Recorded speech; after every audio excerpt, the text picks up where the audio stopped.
Hello friends, good evening. आज के इस वीडियो में हम बहुत ही इंटरेस्टिंग तरीके से संपूर्ण क्रांति पाठ को समझेंगे और 5 से 10 मिनट के अंदर में ही पूरे चैप्टर को बहुत ही अच्छे तरीके से समझ लेंगे। सिंपल सी बात है कि अगर आपने अभी तक कुछ भी पढ़ाई नहीं किया हो और संपूर्ण क्रांति पाठ को अच्छे से समझना चाहते हो तो ये वीडियो आपके लिए बहुत ही ज़्यादा लाभदायक है। तो चलिए फ्रेंड्स, बात करते हैं कि संपूर्ण क्रांति आखिर है क्या। अगर आप अपना 5 से 10 मिनट का समय इस वीडियो पर देते हैं तो आपको संपूर्ण क्रांति वाला पाठ बहुत ही अच्छे तरीके से आपके माइंड में सेट हो जाएंगी और बहुत सारे प्रश्न भी आपके एग्जाम में इससे बनेंगे और एग्जाम तक आपको ये बातें याद भी रहेंगी। तो चलिए फ्रेंड्स, देखते हैं कि संपूर्ण क्रांति आखिर है क्या। संपूर्ण क्रांति आखिर क्या है फ्रेंड्स? तो यह एक भाषण है। क्या है?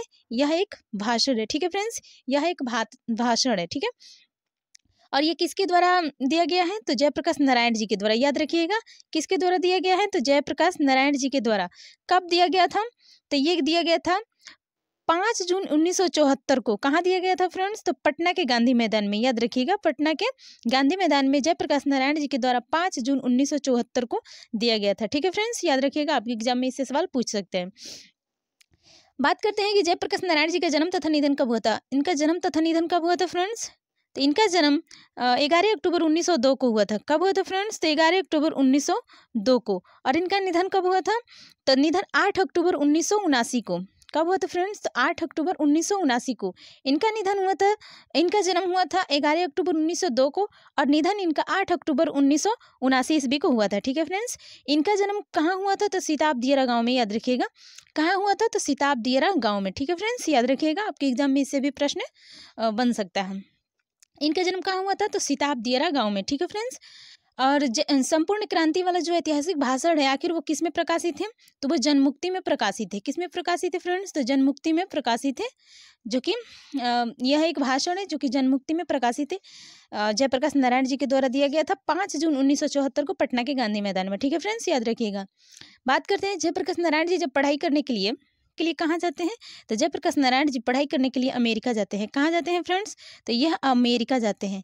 इसलिए इन्हें कहाँ का दलाल कहा जाता है? तो इन्हें अमेरिका का दलाल कहा जाता है। ठीक है फ्रेंड्स, इन्हें कहाँ का दलाल कहा जाता है? तो अमेरिका का दलाल इन्हें कहा जाता है। वहाँ पे जाकर के ये जब पढ़ाई करते हैं, बहुत कठिनाई के साथ ये वहाँ पे पढ़ाई करके जब लौटते हैं तो इनके कुछ विपक्षी दल है, जो कि विपक्षी पार्टी हैं, जब ये आंदोलन में खड़े होते हैं, आंदोलन में भाग लेते हैं, तब इनके विपक्षी जो पार्टी हैं जितने भी, वो कहते हैं कि ये अमेरिका का दलाल है, जबकि वो ये बता चुके हैं कि ये वहाँ कितने कष्ट सह करके पढ़ाई किए हैं।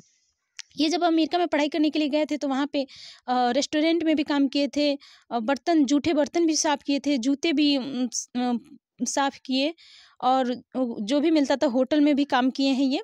तो वहाँ से कुछ किसी तरह से भी एडजस्ट करके ये खा पी करके किसी तरीके से वहाँ से पढ़ाई करके जब लौटते हैं और आंदोलन में जब ये भाग लेते हैं, तब कुछ इनके विपक्षी दल जो हैं वो ये कहते हैं कि यह अमेरिका का दलाल है।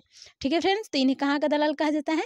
तो अमेरिका का दलाल कहा जाता है। ठीक है, याद रखिएगा, कहाँ का दलाल कहा जाता है फ्रेंड्स? तो अमेरिका का दलाल कहा जाता है। ठीक है, बात करते हैं कि जयप्रकाश नारायण जी को और किस नाम से जाना जाता है? तो इन्हें लोक नायक भी कहा जाता है।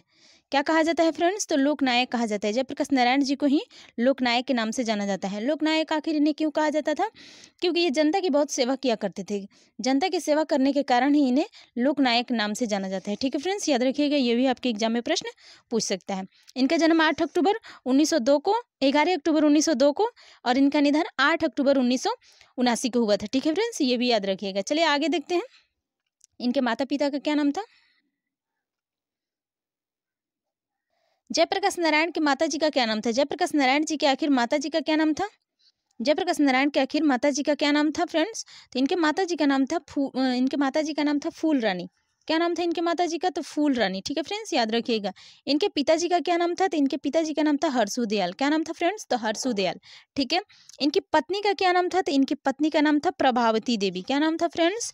तो प्रभावती देवी। याद रखिएगा, आपके एग्जाम में इससे भी प्रश्न बन सकता है। ठीक है, इनके मित्र थे। इनके मित्र कौन कौन थे?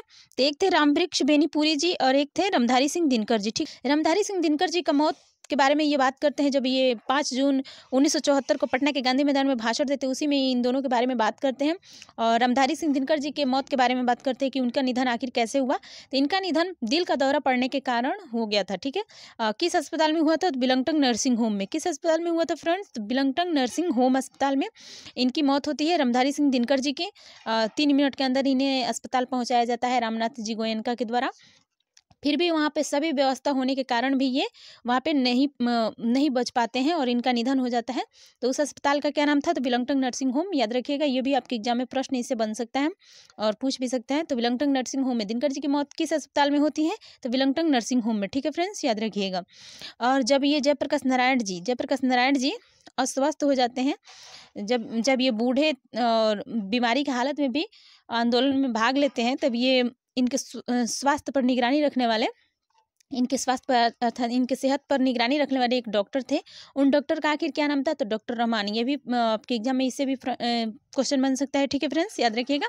इनके सेहत पर निगरानी रखने वाले डॉक्टर का क्या नाम था? तो डॉक्टर रहमान। क्या नाम था फ्रेंड्स? तो डॉक्टर रहमान। याद रखिएगा, आपके एग्जाम में इससे भी प्रश्न बन सकता है। बात करते हैं कि ये जेल कब कब गए। ये जेल कब कब गए? तो एक 1932 में ये जेल गए थे सविनय अवज्ञा आंदोलन के कारण, 1939 में भी जेल गए, 1943 में भी जेल गए, 1974 में आपातकाल के दौरान भी ये जेल जाते हैं। ठीक है फ्रेंड्स, याद रखिएगा, ये जेल जा चुके हैं, कई बार जेल जा चुके हैं। ठीक है। जयप्रकाश नारायण जी 1929 में कांग्रेस में शामिल हुए। 1929 में ये किस में शामिल हुए? तो कांग्रेस में शामिल हुए। ठीक है फ्रेंड्स, याद रखिएगा। ये भी पूछ सकता है कि जयप्रकाश नारायण जी कांग्रेस में कब शामिल हुए? तो 1929 में। ठीक है फ्रेंड्स, याद रखिएगा। जयप्रकाश नारायण को कौन कौन सा सम्मान दिया गया था? जयप्रकाश नारायण को कौन कौन सा आखिर सम्मान दिया गया? तो एक दिया गया था मैग्सेसे सम्मान, एक दिया गया था भारत रत्न सम्मान। ठीक है। मैग्सेसे सम्मान कब दिया गया था? तो 1965 में। और भारत रत्न सम्मान कब दिया गया था? तो 1998 में, इनके मरणों उपरांत। ठीक है, इनके निधन हो जाने के बाद इन्हें भारत रत्न का सम्मान मिला था। ठीक है फ्रेंड्स, याद रखिएगा। जब ये 5 जून 1974 को पटना के गांधी मैदान में ये भाषण करते हैं, तो यह उस आंदोलन में सभी छात्रों को कहते हैं कि जैसे कि हम बूढ़े हो चुके हैं, आप लोग नई पीढ़ी के हैं, आपके अंदर ताकत है, शक्ति है, आपके अंदर जवानी है, आप नेता बनिए, देश का भविष्य आपके हाथ में है। ये सभी छात्रों को प्रेरित करते हुए कहते भी हैं कि हमसे सलाह लीजिए, हम बूढ़े हो चुके हैं, देश का भविष्य आपके हाथ में। इस प्रकार से ये बात करते हैं। ठीक है। जैसे कि 5 जून 1974 को पटना के गांधी मैदान में ये भी बात बोलते हैं। ठीक है। जब ये जयप्रकाश नारायण जी छात्रों के सभी नेतृत्व स्वीकार कर लेते हैं, तब ये बहुत मतलब कहने पर तो ये स्वीकार किए, तब जाकर के ये कहते हैं ठीक है, मैं सबकी बात सुनूंगा, मैं सबकी बात समझूंगा, जितने भी मेरे पास समय होंगे उतने में ही मैं सबकी बात समझूंगा, सुनूंगा, लेकिन फैसला सिर्फ मेरा होगा और वो बात आप सभी को माननी पड़ेगी। ठीक है। इस प्रकार से ये कहते हैं कि वो बात आप सभी को माननी पड़ेगी, नहीं तो फिर हम कहाँ किधर बिखर जाएंगे ये नहीं पता। ठीक है।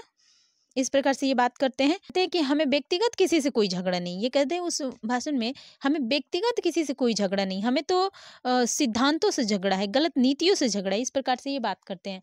आंदोलन के लिए जब ये तैयार हुए, उस समय बूढ़े अवस्था में बीमार भी थे। इसमें ये वर्तमान सरकार के बारे में भी बात करते हैं। वर्तमान सरकार के बारे में ये कड़े शब्द का भी प्रयोग करते हैं उस समय, क्योंकि जो वर्तमान सरकार थी वो उस समय गरीबी हटाओ का नारा लगाती है, लेकिन गरीबी हटती नहीं, बढ़ती ही जा रही थी। ठीक है। तो ये वर्तमान सरकार के खिलाफ भी कड़े शब्द का प्रयोग करते हैं और इस प्रकार से ये बात कहते हैं। ठीक है फ्रेंड्स, तो ज़्यादा कुछ नहीं है इस चैप्टर में, बस इतना ही था। बाकी हमें कमेंट करके बताइएगा कि आपको अगर कहीं कुछ समझ में नहीं आया हो तो हम उसका रिप्लाई ज़रूर आप लोग को देंगे। ठीक है फ्रेंड्स, सबका रिप्लाई देते हैं, आप लोग का भी ज़रूर देंगे। अगर आपको कोई बात कहीं पे भी समझ नहीं आई हो तो आप हमें कमेंट करके भी पूछ सकते हैं। इसका हमारा ये टॉपिक यहीं पे समाप्त होता है। मिलते हैं फिर नेक्स्ट वीडियो में, तब तक आप सभी हंसते रहिए, मुस्कुराते रहिए और खूब मन लगा करके अपनी पढ़ाई करते रहिए। वीडियो पसंद आए तो लाइक ज़रूर कीजिएगा और अपने दोस्तों के पास ज़्यादा से ज़्यादा शेयर कीजिएगा और कमेंट करके हमें ज़रूर बताइएगा कि आपको ये वीडियो कैसे लगी।